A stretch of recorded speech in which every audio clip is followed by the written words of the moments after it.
Hello friends, this is Megha here and welcome to viral classes. तो आज हमारी CTP की क्लास सेकंड है, जिसमें हम second topic principle of the development of children, बच्चों के विकास के सिद्धांत, इस टॉपिक को कंप्लीट करेंगे। अच्छे से एक एक पॉइंट को समझते हुए चलेंगे, तो वीडियो पूरी एंड तक जरूर देखें। जैसा कि मैं आप सभी को नेक्स्ट सीटेट की प्रिपरेशन करा रही हूँ, तो आप सब मेरे साथ नेक्स्ट सीटेट की प्रिपरेशन करिए। आपको मैं जो भी चैनल पर क्लास कराती हूँ वो आप सब जरूर देखें। ये सभी क्लासेस बाइलिंगुअल हैं। मैंने इंग्लिश और हिंदी दोनों में आपको सभी पॉइंट क्लियर किए हैं, और जो भी मैं नोट्स शेयर करूंगी वो भी बाइलिंगुअल होंगे। तो नोट्स के लिए आप सभी टेलीग्राम चैनल को ज्वाइन कर लें। क्लास के बाद मैं नोट्स को टेलीग्राम पर भी शेयर कर दूंगी। इससे आपको नेक्स्ट सीटेट क्वालिफाई करने में हेल्प मिलेगी। मैं आपकी सीटेट से रिलेटेड ऑलमोस्ट सभी तैयारी चैनल पर कराऊंगी, तो आप सभी चैनल को जरूर सब्सक्राइब कर लें और अपने दोस्तों के साथ क्लास को जरूर शेयर करें। तो शुरू करते हैं हम अपनी आज की क्लास। तो सबसे पहले हम समझेंगे कि किन किन प्रिंसिपल को हम आज डिस्कस करेंगे। तो ये सभी प्रिंसिपल हम डिस्कस करने वाले हैं। ये सभी प्रिंसिपल आज हम एक एक करके अच्छे से समझेंगे। अब अगर सीडीपी के सिलेबस की बात करें तो वो पेपर फर्स्ट और सेकंड के लिए सेम है, तो ये क्लासेस आपको पेपर फर्स्ट और सेकंड दोनों में हेल्प करेंगी। और अगर आपने अभी तक जो मैंने सीडीपी की क्लास फर्स्ट कराई है वो नहीं देखी है, तो आप चैनल पर जाकर उस क्लास को जरूर देख लें, नहीं तो लिंक मैं आपको डिस्क्रिप्शन बॉक्स में दे दूंगी। अब अगर हम बात करें कि ये जो प्रिंसिपल है वो हम क्यों पढ़ते हैं या क्यों पढ़ना जरूरी है, तो the process of development is wide, complex and continuous, therefore one has to follow some of its principle in order to understand it development. विकास की प्रक्रिया व्यापक और जटिल है, ये निरंतर चलती है, इसलिए इसे विकास को समझने के लिए हमें कुछ सिद्धांतों का पालन करना होगा। बच्चों में विकास की प्रक्रिया को समझने के लिए कुछ सिद्धांतों का पालन करना होता है। अब ये सभी प्रिंसिपल हम एक एक करके अच्छे से समझेंगे। फर्स्ट प्रिंसिपल है principle of continuity and change, निरंतरता या परिवर्तन का सिद्धांत। Development follows continuity, it goes from womb to tomb and never ceases. जो विकास है वो निरंतर चलता है, कभी रुकता नहीं है। माँ के गर्भ से शुरू होता है और कब्र तक जाता है, या हम कहें तो जन्म से मृत्यु तक चलता है विकास। An individual starting his life from a tiny cell develops his body, mind, and other aspect of his personality through a continuous stream of development. अब जो ये विकास है वो एक छोटी सी कोशिका से शुरू होता है, फिर अपने शरीर, मन और व्यक्तित्व के अन्य पहलुओं को विकसित करता है। अब जो ये चेंज है वो किस तरीके के चेंज होते हैं, जो टाइनी सेल से पूरी बॉडी में डेवलप होता है, ठीक है, फिर उसके माइंड, उसकी पर्सनैलिटी, ओवरऑल पर्सनैलिटी डेवलप होती है। तो इस तरीके से ये जो विकास है वो निरंतर चलेगा, रुकेगा नहीं, और उसमें चेंजेस आते हैं। नेक्स्ट है प्रिंसिपल ऑफ इंडिविजुअल डिफरेंसेस, व्यक्तिगत अंतर का सिद्धांत। Principle of individual differences, psychologist give due importance to the principle of individual differences. अब जो ये व्यक्तिगत अंतर का सिद्धांत है, इसे मनोवैज्ञानिकों ने उचित महत्व दिया है। अब ये इंडिविजुअल डिफरेंसेस क्यों होते हैं बच्चों में, ये पूरी तरीके से हेरिडिटी और एनवायरनमेंट पर डिपेंड करता है। The process of development has been divided into different age group, and as every age group has its specific features and have different behavior, these differences cannot be ignored. तो इस तरीके से हर बच्चे में individual differences होते हैं। Even twin children have differences, दो जुड़वा बच्चों में भी अंतर होता है, उनकी दर में, उनके रेट में अंतर होता है। कोई बच्चा जल्दी चलना सीख जाता है, कोई देर से चलता है। तो इस तरीके से हर एक व्यक्ति में व्यक्तिगत अंतर होते हैं। नेक्स्ट देख लेते हैं principle of uniform patterns and sequence, एक समान पैटर्न अनुक्रम का सिद्धांत। The process of development has uniformity and few individual differences. तो इस तरीके से जो विकास की प्रक्रिया है वो एक समान होगी सभी बच्चों में। The physical development is also in a uniform manner, शारीरिक विकास भी एक समान तरीके से होता है सभी बच्चों में। This development start from head at embryo stage, firstly head develop, then lower portion of the body. Similarly, firstly spine cord develops, then heart and chest. तो जो विकास की प्रक्रिया है उसमें सबसे पहले बच्चे का सिर डेवलप होता है, फिर उसका लोअर पोर्शन डेवलप होगा। इसी तरीके से सबसे पहले रीढ़ की हड्डी डेवलप होती है, फिर हृदय और छाती। इसी तरीके से जो बच्चों के दूध के दांत हैं वो सबसे पहले गिर जाते हैं। इस प्रकार समान प्रजातियों के विकास में एक निश्चित एकरूपता होती है। अब देखिए ये जो यूनिफॉर्म पैटर्न और सीक्वेंस है वो समान प्रजातियों में ऐसा ही होगा, यानी कि ऐसा नहीं है कि इंडिया के बच्चों में ये पैटर्न है और अमेरिका और लंदन के बच्चों में कुछ अलग पैटर्न होगा। वो भी इसी पैटर्न को और इसी सीक्वेंस को फॉलो करेंगे। तो आप सभी समझ गए होंगे कि यूनिफॉर्म पैटर्न और सीक्वेंस क्या है। इसमें एक फिक्स्ड पैटर्न या जिसको हम ढांचा बोलते हैं वो सभी बच्चों में समान होता है। जैसा कि फॉर एग्जाम्पल सबसे पहले बच्चा क्रॉलिंग करता है यानी कि रेंगता है, फिर खड़ा होता है, फिर चलना शुरू करता है, उसके बाद बच्चा दौड़ना शुरू करता है। तो ये सभी प्रजातियों में समान होगा। तो इस तरीके से प्रिंसिपल ऑफ यूनिफॉर्म पैटर्न और सीक्वेंस आप समझ गए होंगे। अगर आपको वीडियो अच्छा लग रहा है तो लाइक करें, दोस्तों के साथ शेयर करें और मैंने जो आपको सीडीपी की क्लास फर्स्ट कराई है वो आप सभी चैनल पर जाकर देख लें। नेक्स्ट है प्रिंसिपल ऑफ इंटीग्रेशन, एकीकरण का सिद्धांत। Development involves a movement from the whole to the part and from the part to the whole. विकास में संपूर्ण से भागों की ओर तथा भागों से संपूर्ण की ओर गति शामिल है। It is the integration of whole and its part as well as of the specific and general response that make a child develop satisfactorily in various dimension of his growth and development। अब ये जो principle of integration है इसको मैं थोड़ा सा आपको simple तरीके से समझाती हूँ। जैसे कि आप साइकिल चलाते हैं तो आप एक साथ कई काम कर रहे होते हैं। जैसे कि आपकी आंखों और हाथों के साथ कोऑर्डिनेशन होता है, उसमें आप अपने पैर भी मूवमेंट करते हैं। तो इस तरीके से पार्ट टू होल जाते हैं आप। और होल टू पार्ट, जैसे कि आप एक समस्या में फंस गए तो आप उसको पार्ट्स में डिवाइड करके देखते हैं कि समस्या कहाँ थी। तो इस तरीके से एकीकरण या इंटीग्रेशन क्या है? एक साथ कई सारे काम करना। तो इस तरीके से बच्चे का जो विकास है वो संतोषजनक रूप से विकसित होता है। तो आप समझ गए इंटीग्रेशन क्या है? एक साथ कई सारे काम करना इसमें शामिल है। अब हम नेक्स्ट देखते हैं प्रिंसिपल ऑफ इंटर रिलेशन, अंतर संबंध का सिद्धांत। The growth and development in various dimension like physical, mental, social ETC are interrelated and interdependent. जो शारीरिक, मानसिक, सामाजिक आदि विभिन्न आयामी वृद्धि और विकास एक दूसरे से जुड़े हुए हैं, एक दूसरे पर निर्भर हैं। अब जो ये बच्चों का विकास है वो एक दूसरे को प्रभावित करता है।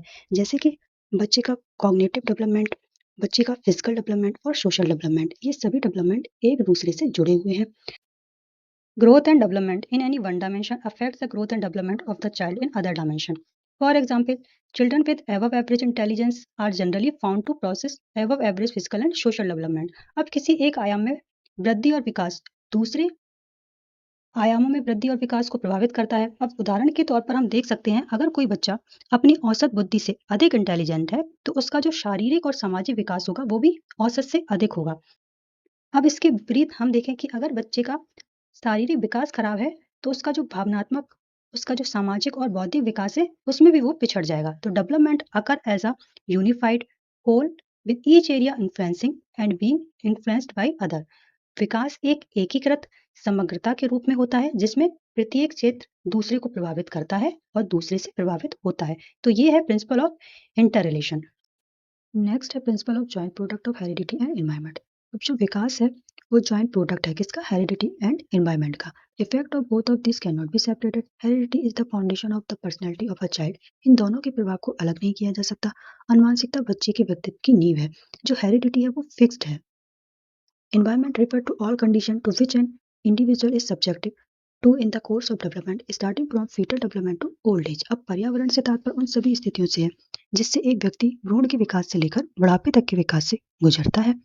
It comprises of prenatal conditions such as nutritional intake, health status, medical care, drug and postnatal conditions such as child rearing practices, cultural expectation, experience, facilities and opportunities। अब इसमें जन्म पूर्व स्थितियां जैसे कि बच्चे का पोषण कैसा था माँ के पेट में, स्वास्थ्य स्थितियां क्या थी, चिकित्सा देखभाल कैसी थी, दवाएं कैसी थी, और जन्म के बाद की स्थितियां जैसे कि बच्चे के पालन पोषण किस तरीके से हुआ, सांस्कृतिक अपेक्षाएं, अनुभव, सुविधाएं और अवसर कैसे मिले बच्चे को। तो ये सभी प्रभाव डालते हैं बच्चे के विकास पर। अब नेक्स्ट हम समझेंगे principle of maturation and learning, परिपक्वता और सीखने का सिद्धांत। जो ये मैच्योरिटी है वो पूरी तरीके से बायोलॉजिकल टर्म है। ये प्रभावित होती है हेरिडिटी और जेनेटिक से। In the process of growth and development maturation and learning plays an important role. विकास और वृद्धि की प्रक्रिया में परिपक्वता और सीखने की अहम भूमिका होती है। In maturity growth and development get effect towards learning. Any child needs to be mature to do a work. परिपक्वता में वृद्धि और विकास सीखने की दिशा में प्रभावित होते हैं। किसी भी बच्चे को कोई काम करने के लिए परिपक्व होना जरूरी है। अब क्या है कि बच्चे अपनी मैच्योरिटी के हिसाब से चीजें सीखते हैं। Maturity also has different level. This level affect his learning process. For example, if a child is keen to learn something and lack maturity, then he will not be able to learn it।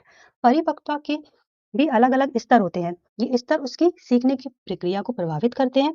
उदाहरण के लिए अगर कोई बच्चा को सीखने के लिए उत्सुक है और उसमें परिपक्वता की कमी है तो वह उसे नहीं सीख पाएगा। जैसे कि आपने देखा होगा कि बहुत सारे घरों में अगर दो बच्चे हैं तो जो छोटा बच्चा है वो बड़े बच्चे को कॉपी करता है, उसकी बुक पढ़ने की कोशिश करेगा, तो उसमें जिज्ञासा तो है सीखने की, लेकिन उसमें इनफ मैच्योरिटी नहीं है, तो इसलिए वो नहीं सीख पाएगा, क्योंकि उसमें मैच्योरिटी की कमी है। इस तरीके से जो बच्चे का विकास है वो प्रभावित होता है मैच्योरिटी और लर्निंग से। अब हम नेक्स्ट देख लेते हैं। प्रिंसिपल ऑफ डेवलपमेंट डायरेक्शन, विकास दिशा का सिद्धांत।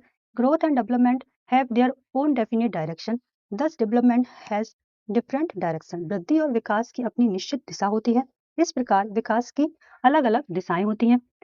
पहली है सफेलोकॉर्डल सीक्वेंस, जिसे हम स्रोत पदोन्मुखी अनुक्रम बोलते हैं। दूसरा है प्रॉक्सिमो डिस्टल सीक्वेंस, जिसे हम समीपस्थ दूरस्थ अनुक्रम बोलते हैं। अब हम समझेंगे cephalocaudal sequence. Human child growth from head to leg and not vice versa. जो मानव बच्चे का विकास है वो सिर से पैर की ओर होता है, ना कि इसके विपरीत। तो बच्चे का जो विकास है वो हेड टू टो होता है। In human body first of all head becomes of adult size and leg in the end. In the development of embryo this principle is very clear. मानव शरीर में सबसे पहले सिर वयस्क आकार का होता है और अंत में पैर। भ्रूण के विकास में यह सिद्धांत बहुत स्पष्ट है। अब जब बच्चा माँ के गर्भ में होता है तो उसका भी डेवलपमेंट इसी तरीके से होता है कि सबसे पहले बच्चे का सिर डेवलप होगा, उसके बाद उसका लोअर पोर्शन। फिर जब बच्चे का जन्म हो जाता है तो सबसे पहले वो अपने सिर को कंट्रोल करता है, अपनी आंखों की, अपने चेहरे की हरकतों को नियंत्रित करता है। उसके बाद वह अपनी बाहों का उपयोग करके खुद को उठने की कोशिश करता है। फिर बच्चा धीरे धीरे रेंगना स्टार्ट करता है, फिर खड़ा होता है, फिर चलता है। तो जो सफेलोकॉर्डल सीक्वेंस है यह बताता है कि जो बच्चे का विकास है वो सिर से पैर की ओर होता है।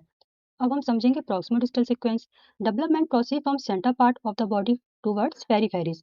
विकास शरीर के मध्य भाग से परिधि की ओर बढ़ता है। In this sequence the spine cord of the individual develop first, then heart, chest and then outward. अब इसमें क्या होता है कि जो डेवलपमेंट होता है वो केंद्र से बाहर की ओर होता है।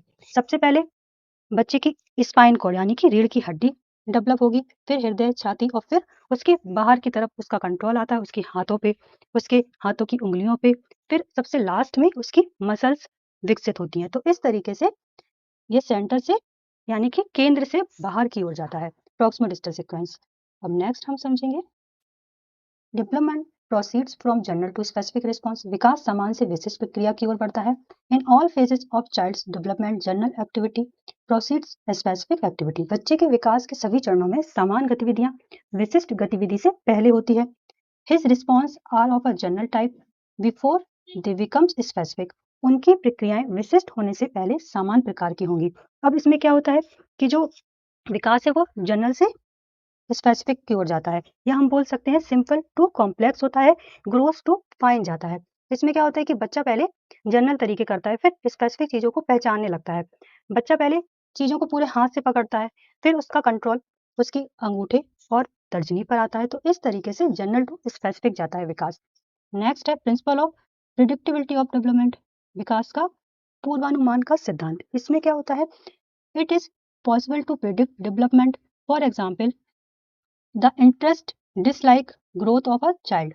विकास का पूर्व अनुमान करना संभव है। उदाहरण के लिए बच्चे की रुचियां, नापसंदगी, बच्चे का विकास हम प्रिडिक्ट कर सकते हैं कि अगर बच्चा 1 साल का है तो कौन सी एक्टिविटीज करेगा, बच्चा अगर 3 से 4 साल का है तो कौन सी एक्टिविटीज करेगा, उसकी रुचियां क्या हैं, उसका नापसंदगी क्या है बच्चे की। तो इस तरीके से जो विकास है उसको प्रिडिक्ट कर सकते हैं। Principle of spiral versus linear development, सर्पिल बनाम रेखीय विकास का सिद्धांत। Development is spiral not linear. जो विकास है वो सर्पिल है, रेखिक नहीं। The child does not develop at a constant pace but he makes advancement on stage and then take a rest in the following period to consolidate his development. So he turns back and then moves forward again like a spiral. बच्चा निरंतर गति से विकसित नहीं होता, लेकिन वह चरण दर चरण आगे बढ़ता है और फिर अपने विकास को मजबूत करने के लिए अगले चरण में आराम करता है, इसलिए वह पीछे मुड़ता है और फिर सर्पिल की तरह आगे बढ़ता है। तो जो बच्चे का विकास है वो स्पाइरल की तरह आगे बढ़ता है। ये एक सीधी गति में विकास जो है एक सीधी गति में नहीं होता है, ये स्पाइरल की तरह आगे बढ़ता है। तो अब हम नेक्स्ट समझ लेते हैं। Earlier development is more critical than later development. प्रारंभिक विकास बाद के विकास से अधिक महत्वपूर्ण होता है। Early childhood experience significantly impact of child development. जो बच्चों के शुरुआती अनुभव बच्चों के विकास पर महत्वपूर्ण प्रभाव डालते हैं। Factors such as nutrition, emotional support, social interaction and cultural experience play crucial roles during this period. इस अवधि के दौरान पोषण, भावनात्मक समर्थन, सामाजिक संपर्क और सांस्कृतिक अनुभव जैसे कारक महत्वपूर्ण भूमिका निभाते हैं। The environment in which children live during early formative years of life has a strong impact on their hereditary potentials. जीवन के प्रारंभिक वर्षों के दौरान बच्चे जिस वातावरण में रहते हैं उसका उनकी आनुवंशिक क्षमताओं पर गहरा प्रभाव पड़ता है। अब क्या होता है कि जो बच्चों का अर्लियर डेवलपमेंट होता है वो बहुत इंपॉर्टेंट होता है कि जीवन के शुरुआती वर्षों में बच्चे जिस वातावरण में रहते हैं उसका उनकी हेरिडिटरी पोटेंशियल यानी कि आनुवंशिक क्षमताओं पर गहरा प्रभाव पड़ता है। परिवार के सदस्यों के साथ अनुकूल संबंध, पॉजिटिव इन्वायरमेंट, अच्छी ट्रेनिंग, तो ये सब बच्चों के जीवन में बाद में बेहतर एडजस्टमेंट करने में उनको हेल्प मिलती है। तो इस तरीके से अर्लियर डेवलपमेंट क्रिटिकल होता है उनके लेटर डेवलपमेंट से। प्रिंसिपल ऑफ टोटल डेवलपमेंट, संपूर्ण विकास का सिद्धांत। The physical development in human being takes place simultaneously with the development of various aspects of human personality such as social, physical, emotional, mental। मनुष्य में शारीरिक विकास मानव व्यक्तित्व के विभिन्न पहलुओं जैसे कि सामाजिक, शारीरिक, भावनात्मक, मानसिक आदि के विकास के साथ साथ होता है। अब जो ये टोटल डेवलपमेंट है ये एक तरीके से इंटर रिलेशन वाला जो हमने प्रिंसिपल पढ़ा था उसी तरीके से है। All these aspect are dependent on each other and affect each other. ये सभी पहलू एक दूसरे पर निर्भर हैं और एक दूसरे को प्रभावित करते हैं। अब क्या होता है कि बच्चे का अगर सामाजिक और शारीरिक विकास अच्छे से नहीं हुआ तो उसकी भावनात्मक और मानसिक स्थिति में भी वो प्रभाव डालेगा। तो इस तरीके से एक दूसरे से ये जुड़े हुए हैं। नेक्स्ट है development proceeds stage by stage. जो विकास है वो स्टेजेस में होता है। Development proceeds stage by stage. Child develop occur in stage each with unique characteristics although there are individual differences in growth rates and age limits for these stages are approximate. तो जो बच्चों का विकास है वो stage में होता है और हर स्टेज में अपनी एक विशेषता होती है। तो जो डेवलपमेंट है वो स्टेजेस में होता है और सभी बच्चे में इंडिविजुअल डिफरेंसेस होते हैं और जो ये स्टेजेस हैं उनमें एक आयु सीमा निर्धारित है। तो इस तरीके से जो डेवलपमेंट है वो स्टेजेस में होगा। अब ये जो स्टेजेस हैं वो मैंने आपको फर्स्ट क्लास में अच्छे से समझाई हैं, तो आप सभी फर्स्ट क्लास को भी जरूर देख लेना। आप सभी चैनल को भी जरूर सब्सक्राइब कर लें और बेल आइकन को भी प्रेस करना ना भूलें जिससे कि नेक्स्ट वीडियो का अपडेट आपको मिल जाएगा। तो मिलते हैं हम अपने नेक्स्ट क्लास में। तो आज हमारा सेकेंड टॉपिक कंप्लीट होता है, principle of the development of children. अब अगर आपका कोई डाउट है, कोई क्वेश्चन है तो आप कमेंट करके पूछ सकते हैं। मिलते हैं नेक्स्ट क्लास में, तब तक बाय बाय, टेक केयर।